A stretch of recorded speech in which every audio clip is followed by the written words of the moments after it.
नमस्कार दोस्तों, आज हम देखेंगे घर की कहानी। इस घर का चिराग कैसे उजड़ जाता है और देखते हैं माँ बाप की दशा।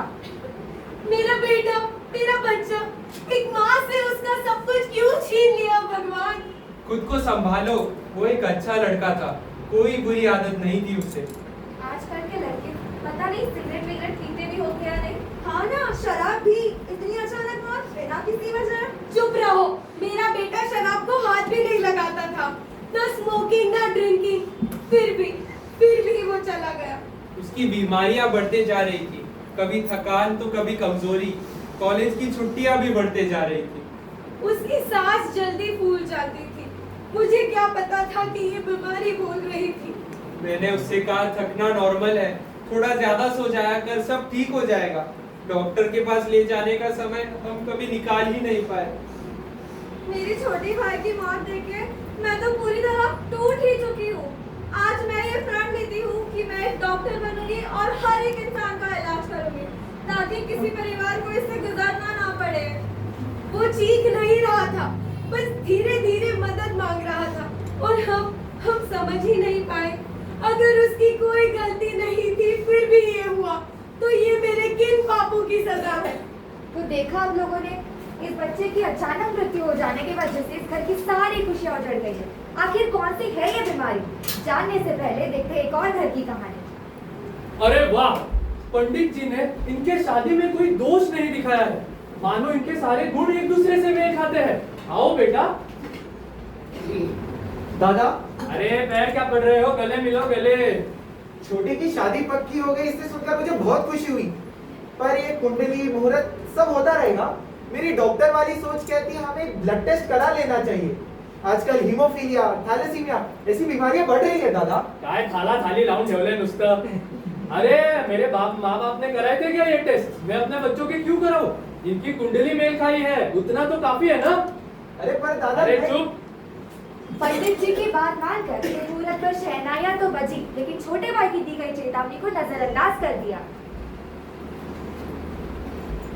बेटा, अपनी आंखें खोलो बेटा, तुम्हें क्या हो गया? तुम जाग क्यों नहीं रहे हो? नहीं। अगर तुम थोड़ा ध्यान देती तो आज मेरा बेटा जिंदा होता। ये शादी एक गलती थी। ये गुणों का मेल नहीं, ये तो श्राप है, श्राप। मुझे विश्वास नहीं हो रहा है, मेरी अपनी ही बीवी मेरा वंश उजाड़ देगी। हमारे खानदान में कभी ऐसी औलाद पैदा नहीं हुई, ये तुम्हारे खून की गलती है। कैसी माँ हो तुम, अपनी औलाद को संभाल नहीं पाई? हमारे परिवार में ये पहले से ये बीमारी नहीं थी, तुमने लाई है। ये मेरे किन पापों की सजा है? देखा आप लोगों ने, टेस्टिंग ना करवाने की वजह से बीमारी का पता ही नहीं चला। आइए जानते हैं इन परिवारों के सवालों के जवाब। डॉक्टर, हमसे कहाँ चूक हुई? वो बस कभी कमजोर पड़ता था, कभी उसे बुखार चढ़ जाता था, बट ये तो आम सी बातें हैं ना। आपके बच्चे को थैलेसीमिया था, इसमें आपका कोई दोष नहीं है।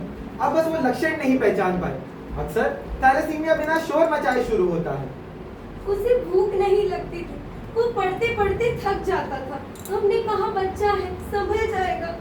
यही तो वो पहले लक्षण होते हैं, बार बार बीमार पड़ना, चेहरे का पीलापन और सांस लेने में तकलीफ। अगर समय रहते एक सिंपल सा ब्लड टेस्ट करा लिया होता तो आज ये दिन ना देखना पड़ता। अगर हमें पहले पता होता तो हम बिल्कुल वक्त जाया नहीं करते। इसीलिए जानकारी जरूरी है। सिम्टम्स को इग्नोर करना कभी कभी बहुत महंगा पड़ सकता है। डॉक्टर, वो एक बच्चा था, क्या कसूर था उसका? तुम तो मेरे अपने हो, तुम तो उसे बचा सकते थे ना। दादा, मैंने शादी के दौरान ही कहा था कि एक ब्लड टेस्ट करा लो, पर आपने उस समय कह दिया हमारे घर में ये सब नहीं होता। तो क्या ये मेरी गलती है? मुझमें ही कोई खोट है? नहीं, इसमें आपका कोई दोष नहीं है। आप बस कैरियर हो। कैरियर होना ना कोई बीमारी है ना किसी का कसूर। कैरियर का मतलब ये क्या होता है? थैलेसीमिया के दो मेजर रूप होते हैं। एक थैलेसीमिया माइनर, जिसे हम कैरियर भी कहते हैं। इन व्यक्तियों की जिंदगी एकदम नॉर्मल गुजरती है। दूसरा है थैलेसीमिया मेजर, जो माइनर का एक उग्र रूप है। अगर दोनों माँ बाप कैरियर हो तो उनके 4 में से एक बच्चा थैलेसीमिया से पीड़ित होता है। थैलेसीमिया मेजर में खून की कमी, बच्चे को तकलीफ होती है, उसकी सांस और उसकी जिंदगी ब्लड ट्रांसफ्यूजन और इलाज पर निर्भर है। तो क्या मैं वापस कभी माँ नहीं बन पाऊंगी? आप बन सकती हो, ये आपकी इच्छा पर निर्भर है। दुनिया में ऐसे सैकड़ों बच्चे हैं जिनका कोई परिवार, कोई घर नहीं होता। अब ऐसे बच्चों को गोद ले सकती हो। थैलेसीमिया डर से नहीं, समझ से हराया जाता है। टेस्टिंग करवाना कोई कमजोरी नहीं, अपनों के लिए एक जिम्मेदारी है। देश भर में हर साल लगभग 3 लाख बच्चे हीमोग्लोबिन डिसऑर्डर्स के साथ पैदा होते हैं। उनमें से थैलेसीमिया मेजर एक है। आज तकरीबन दुनिया में 7% लोग थैलेसीमिया कैरियर्स हैं, यानी 100 में से 7 जन थैलेसीमिया से पीड़ित हो सकते हैं और शायद उन्हें मालूम भी नहीं। आज दुनिया में 2 लाख से ज्यादा लोग थैलेसीमिया मेजर से जी रहे हैं, रेगुलर ब्लड ट्रांसफ्यूजन और ट्रीटमेंट के सहारे। और याद रखना, कैरियर होने का ये मतलब नहीं कि आप जी नहीं सकते। कैरियर्स बिल्कुल नॉर्मल जिंदगी जीते हैं और सही गाइडेंस से हेल्दी फैमिली प्लानिंग भी कर सकते हैं। टेस्ट कराओ, अवेयरनेस फैलाओ, जिंदगी बचाओ। Thank you.